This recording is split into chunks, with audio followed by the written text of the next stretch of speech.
So you found the right home and you want to write an offer. How does this all work? Keep on watching to find out.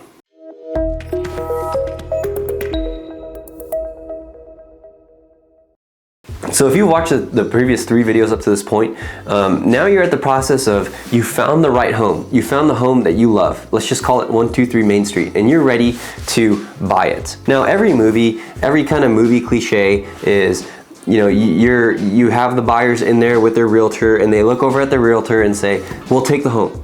Well, if you're buying a home in Kansas City in 2023, no, you won't. You're not gonna just turn to your realtor and say, I'll take this house. Depending on where you're looking in Kansas City in 2023, there could be a lot of people who want that particular house. How is the seller going to decide between your offer and other people's offers? Is it the first offer that comes in? It's not really that. So you may be saying, what is an offer? So let me explain that terminology here. Now, if you're watching this and you're finding this helpful so far and you haven't chosen a realtor, I would love to serve as your realtor for you buying your home here in Kansas City in 2023. My name is Jalen and I make these videos because I hope you find them educational about Kansas City. This is a city that we love. We moved here. These are all things that we wish that we would have known before we bought our house. So if you find these videos helpful and you want to talk more about buying a house in Kansas City in 2023, I would love to help you. My phone number is posted below. Call me, text me, email me, 626-226-6611. So what is an offer? Every interested party that is serious about buying that home makes an offer on the home. Now think of an offer like a handshake. Think of an offer like a handshake. If you extend your hand and you extend your hand to make a deal and the seller shakes your hand and takes that offer, then you're going to buy the house unless something happened. That deal has been made. If you look on Zillow or Trulia or Realtor.com or on your realtor's MLS and you see a house is pending, okay, the status of the house is pending, that means that that house has an accepted offer. If it's active, that means that it doesn't. If it's pending is the same thing as under contract. There's another category, it's called show for backups. And what show for backups means is that they do have an accepted offer, but they're willing to listen to your offer. And just while we're talking about it, there's another status, it's called contingent. Contingent means that they have accepted an offer, but the potential buyer still has to sell their home in order to buy this home, the contingent home. When you write an offer, what you're doing is you are essentially negotiating the terms to buy the house. So here are the components of the offer. So here are the things that you can negotiate when you write an offer. And it's almost everything, okay? The first thing, obviously, the biggest one is price. And then the second thing is gonna be earnest money, the loan terms, inspection terms, the appraisal terms, the closing costs, the timeline of when you're gonna buy the house. And don't worry, I'm gonna run through all of these and tell you exactly what they mean. So the first that I mentioned is price. Price is a big one, but it's not everything. So obviously it's what you're willing to pay for the house. It's important, but it's not always the determiner of who's going to win the house. And as I get into the other terms, you're gonna see why. Now, you can offer less than the listed price. The listing price is always set by the listing agent and the seller. You can have 2 identical homes in the same location, and they could have different listing prices. That's because the seller for this house wants $250,000 for it, and the seller for this house wants $275,000 for it. And so they're asking different prices. I would expect that in Kansas City in 2023, you're probably gonna have to pay close to list price, unless the house has been on the market for a long time. And in some cases, you're probably gonna have to go above list price in order to get the house. Again, that's not necessarily a bad thing because the seller could list the house for $1. And if they listed it for $1, you can bet there are people that will pay $250,000 for that house. Just because they started it, they said they wanted $1 for it, doesn't mean that they're necessarily gonna end up selling it for $1, because if you saw a house for $1, somebody will say, well, I'll buy that for $100,000. Somebody else will say, I'll buy that for $150,000. And in the end, if it's worth $250,000, then somebody will buy it for $250,000, even though the seller started it at $1. And again, if you have a house in a location, let's just say all the other houses around there are worth $250,000, and the seller says, I want $1 million for that house. Well, guess what? Nobody's gonna offer them $1 million for that house. Or at least it's extremely, extremely unlikely that they're gonna get $1 million for that house. Again, I think the Kansas City housing market will be normalizing, but it is still a pretty competitive housing market. So be ready to pay right around list price, in some cases above list price, for a house in the Kansas City market in 2023. Again, click here if you want a Kansas City housing market update. But that, again, is only one part of your offer. The second part that I mentioned is earnest money. earnest money. Now there's a lot of people that don't necessarily understand what earnest money is. It's the money that you put down when you go under contract. When that seller decides to take your offer, typically within 3 days, you're gonna deposit your earnest money deposit. Now the question is, okay, what if I decide not to buy the house? What if I decide not to go all the way through closing? Well, if you abide by the contract, you have ways of getting your earnest money back. It's not a lost deposit. Now, if you go all the way through and you decide that, yes, this is the house that you want, and inspections go well, and the appraisals go well, and everything goes well, then that earnest money goes toward the final deposit that you have to pay toward your house. It's not lost money. So if you put $1,000 down and then at closing you owe $10,000, well, that $1,000 will go towards that $10,000, and eventually at closing you'll only have to bring $9,000. The reason that this is important to know is because a lot of people think that you pay for the house when you go under contract. That's not true. You pay for the house, typically, you put your down payment and your closing costs, that's all wrapped up into a lump sum that you're gonna need to bring, and you pay for it at closing. So as a buyer, you determine how much earnest money deposit you put down. Now talk with your realtor about it, but you determine that amount that you put down. The more you put down, the seller may see you as a more serious buyer, because that's exactly what earnest money does. It shows that you're earnest about buying the house, that you're serious about buying the house. So typically, there's 3 ways to get your earnest money back if you have to back out of the contract. The first one is that the inspections don't go well. Maybe you do inspections and you find out that the house is falling apart. There's ways to back out to get your earnest money back. Maybe the appraisal doesn't go well with the price and you and the seller can't agree on the price after the appraisal. Well, that you get your earnest money back. Maybe, God forbid, you lose your job during this whole home buying process, and all of a sudden your lender can't give you the money anymore because you don't have a way of paying it back. Well, typically in that, you get your earnest money back. The next thing that you're gonna need to consider when writing an offer, and this one is kind of considered for you when you're talking with your lender, is the loan terms. Now this one is not as controlled by you as it is your lender. When you are qualified for a certain loan, or remember here are the 4 main types of loans here, you're disclosing to the seller which type of loan you're using on their house to purchase their house and how much you're putting down. So remember the 4 main types that I put right here. There are pros and cons to every type, but with FHA, VA, and USDA loans, they're what's called government backed. Now, if you want to know more about this, call one of the lenders that I linked below, but those are government-backed loans. That means the property has to pass certain standards that the appraiser will determine. Now, FHA and VA are not necessarily limited to area, but USDA is. The other type of loan, and again, I won't get too deeply into this because I'm not a lender, I'm a realtor, but the other type of loan is a conventional loan. They don't have the same types of restrictions in terms of the type of property. Remember I said FHA and VA and USDA have to pass a certain property standards test that's set by the appraiser. The appraiser gets to determine that, but it's not necessarily the case with a conventional loan. Now that doesn't mean that there are no standards with the conventional loan. There are still certain standards that you need the property to be. Like if it's falling down, sometimes they won't take a conventional loan. Here's the reason that this is important to know. The property that you're looking at, maybe if it's in too rundown of a shape, the seller may not think that it will pass an FHA appraisal, and they may say, we don't want FHA loans, and that may eliminate your only option for financing, and you can't make an offer on that house.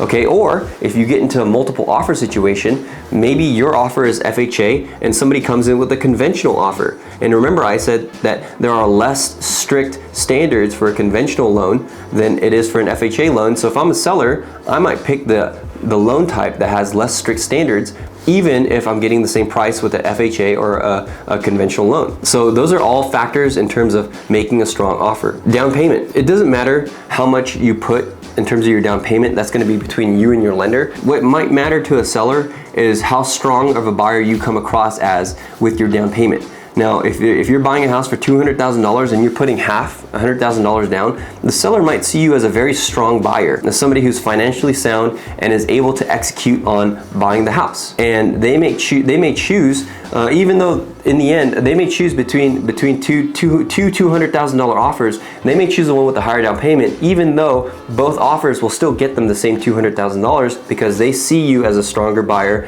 if you have a bigger down payment. That's not to say if you don't have a huge down payment that you don't that you can't buy a house. I'm just telling you how a seller's mind may work in the negotiations process of writing the offer. Now, the inspection terms. Typically you have 10 days to do an inspection in Kansas and Missouri. That's typically standard. And then you have a list of things, and the typical process is that you do an inspection and then you have a whole list of things that you want the seller to fix. So you say, yes, I like the house, but I want you to fix this, this, this, and this. Now, if they don't want to fix those things, they may be willing to reduce the price or give you money back in closing costs that we'll talk about later. Now, if you can't agree on the inspection items, then what you can do is you can cancel the contract and get your money back.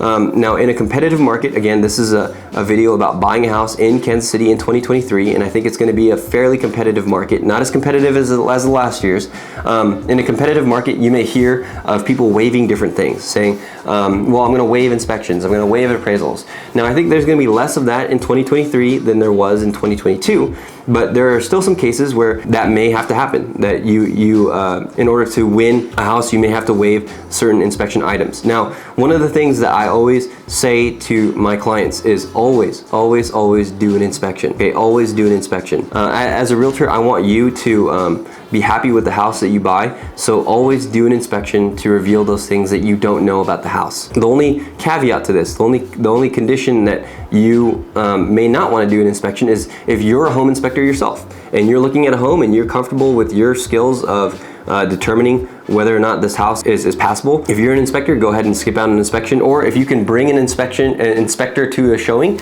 like if your relative is an inspector or something like that. I've had that happen before. If you're not in one of those categories, always do an inspection. What are you going to be able to negotiate in terms of inspection items?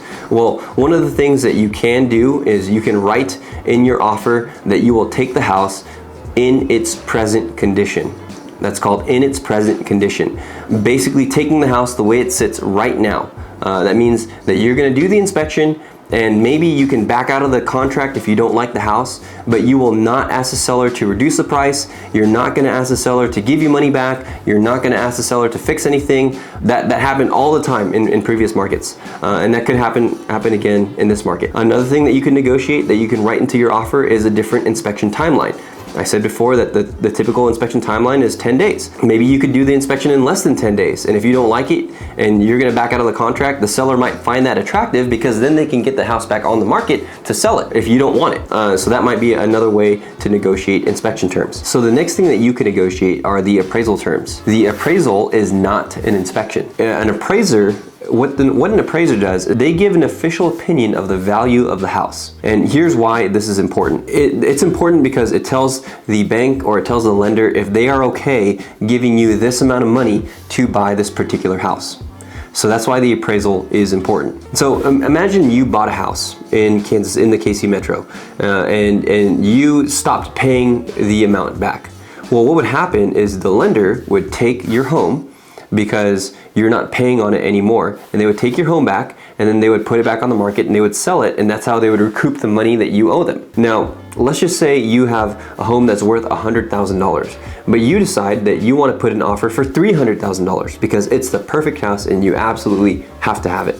Well, what's going to happen to that lender if you borrow $300,000 to buy a home that's worth $100,000 and you stop paying them? Well, they're not going to be able to get their money back. And so an appraisal protects the lender, but it also protects you in terms of making sure that you're not drastically overpaying for a particular home. So what happens is if you go to buy a house, let's just say you put in an offer for $250,000. The lender orders an appraiser to go out to the house.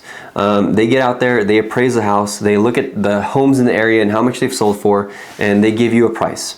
You put in that contract for $250,000. If the appraisal comes in at or higher $250,000, then you're good to go. If it comes in at or higher that $250,000, then you're good to go. You're good to go ahead and buy that house. If you put in an offer for $250,000 and the appraisal comes in lower than $250,000, then you're not good to go. You have to either go renegotiate with the seller, or you have to come up with the extra money yourself. Now, you don't necessarily have to bring the entire difference. Let's just say the house that you have is $250,000 and it appraises for $248,000.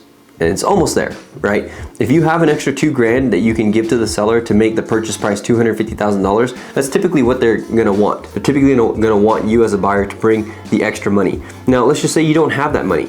Let's just say that you haven't budgeted for that extra $2,000 that you'll have to spend. And then that's where we would have to go back to the seller and try to negotiate to say, would you sell your house for $248,000? Now, the appraisal could be a lot shorter than that. It could be at $240,000. It could be at $230,000, although that is a big, pretty tremendous gap from $230,000 to $250,000. Maybe they don't want to do that. Maybe they say, no, I'm not going to sell the house for $248,000. And so that's when you would back out of the contract and you would get your earnest money back. Okay, now remember, if that happens, you still won't get the money back for the inspector that you hired. All of that stuff is the risk that you take when you want to purchase a home. When you're writing the contract, what you can negotiate with what you can talk about with your realtor is the appraisal terms. Now, let's just say you do have a lot of money to put down, and you're willing to say, if the appraisal comes in at $245,000 and my contract is for $250,000, I'm willing to bring $5,000 to give to the seller to make sure that they get the whole contract price. Now, that could make your offer a lot more attractive. That could make your offer stand out above another offer. That was super common in 2021 and 2022. I would expect it's not going to be as common in 2023. At least I hope it isn't, because that causes a lot of stress for everybody. It causes a lot of stress for the buyer, for the seller, for your agents. All of that stuff is extremely stressful. I would hope that we just are selling homes and buying homes for the appraised price. Closing costs. In a typical deal, each side has closing costs. Sellers have their closing costs, buyers have their closing costs. And in a normal deal, typically each side handles their own closing costs. The buyer puts their closing costs and they bring their closing costs to the table. The seller takes their closing costs and they deduct it from the price of the sale of the home. But if the market shifts in Kansas City in 2023 and the market shifts more towards buyers, then what could start happening is buyers could start asking sellers to pay their closing costs. So what I mean by that is, you bring an offer to a seller. Let's just say it's a $400,000 house, and you say, yes, I will pay you $400,000, but I want you as a seller to pay me back $5,000 of my closing costs as a buyer. Well, then the offer that you're really bringing to the seller is a $395,000 offer, not a $400,000 offer, but you're trying to use a market that's a little bit softer and a little bit better for buyers as an advantage, because that may be the only offer that the seller has. So that's the way that you can negotiate closing costs into your purchase price or into the purchase price of the house. But typically, I don't think in 2023 in Kansas City, in a strong market that we're in, that you're going to get a lot of situations where the seller will pay closing costs. Now, that may not be the case. You may have some situations where the seller does end up paying closing costs. So we'll have to see how the rest of the year plays out. And the last thing that you can typically negotiate on a contract, or typically write into a contract, is the timeline. When are you going to close on the house? When you close on the house is when you buy the house. Remember, we've said that throughout the videos that you've been watching. So when is your timeline for closing on this house? When is your timeline for buying this house? The contract will specify a timeline. You'll specify a closing date, a date when you officially buy that house. You've done all the inspections, you've done the appraisal, now it's time to buy that house. The contract will specify a time.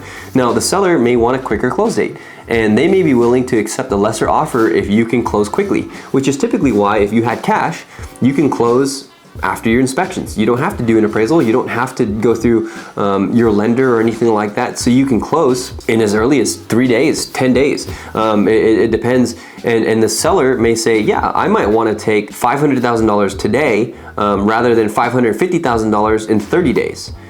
Because they don't know what might happen. That's typically the timeline. Now, a seller may be in a situation where they don't want a super quick timeline. Maybe they want the flexibility of a buyer who can wait on them to buy their house, and they want flexibility to, say, a longer closing. Now, if you can accommodate that as a buyer, then you may be at an advantage. So that's why each of these components to the offer is an important part of the offer that is not just about the price. Like I said, it's not just about the price that's going to win the house. If somebody's willing to take the home in its present condition without any inspections, then the seller might be willing to say, that's worth taking a lower offer on, because I know that I won't have to fix anything, or I know that they're not going to come back and say, no, we're not going to buy the house for this amount of money.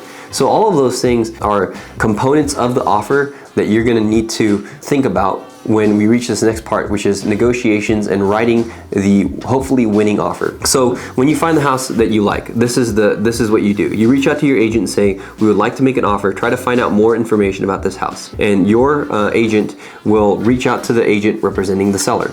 Now, again, if you're not represented by an agent and you've reached this point in the video, or maybe you're watching this video and you're saying, hey, this is full of useful information, I would love to represent you. I would love to be the person who helps you buy your home, whether it's your first home, whether it's your second home in Kansas City in this year, 2023. So please reach out. My phone number is listed below, 626-226-6611. My email is listed below, jlin.wong@gmail.com. I'd love to hear from you. Call or text is totally fine. I promise I'll get back with you. Please reach out if you're looking for somebody to help you buy a home. So what happens is, if I'm helping you buy a home, I would reach out to the listing agent, to the seller's agent, and to find out, hey, what does the seller need? What does the seller want? Are there multiple offers? And then I'll sit down with you, either over the phone or in person, and we'll talk about strategy. Now, if there's no offers, maybe our strategy is to come in a little bit lower than asking price. Or maybe our strategy is to come in at full asking price, but saying, yeah, we still want the ability to inspect and maybe ask for repairs if we find something that we don't like.